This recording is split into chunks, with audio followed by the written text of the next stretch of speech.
Kĩgomano kĩnene kĩa ũcenjia wa rĩera gĩa COP-29 mũciĩ-inĩ wa Baku, Azerbaijan gĩkĩrika thikũ ya gatatũ, mĩhang'o ya mĩario nĩ icacĩte na mũno ũhoro-inĩ wĩgiĩ kĩgĩna kũrĩa mabũrũri ma Afrika monanĩtie kwaga kũiganĩra na mabũrũri ma G77 kwenda maũndũ marĩa mandĩkĩtwo megiĩ kĩgĩna macenjio.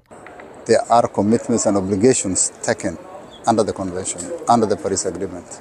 Developed countries must lead in terms of provisioning the financing, and developing countries will receive that, and so that is the essence of the convention and the agreement, and that is what we don't want to be renegotiated afresh.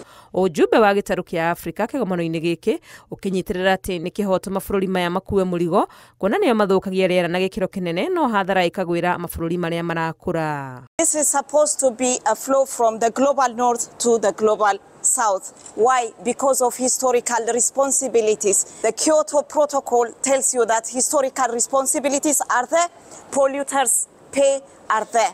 Minister Munene Musalia Mudavadi nĩarutĩte ndũmĩrĩri ya President William Ruto gĩikaro-inĩ kĩa atongoria a thirikari kĩrĩa kĩrambĩrĩirie Jumaine. This finance COP can make it happen by agreeing to scale up the climate finance based on a new collective quantified goal quantum for not less than $1.3 trillion annually from 2025.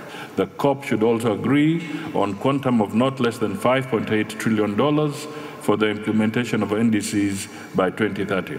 Mwĩhoko wa mabũrũri ma Afrika nĩ atĩ kĩgomano gĩkĩ gĩkiuga nĩ kũrĩka matikuma gũkũ na ciĩranĩro theri no nĩ gũgũkorwo na ũiguano mũkinyanĩru wa mabũrũri marĩa manene gwĩtĩkĩra kũrekereria mbeca cia kũhũrana na ũcenjia wa rĩera iria marendekithia ikinyo ndora cia Amerika tiririoni 1.3.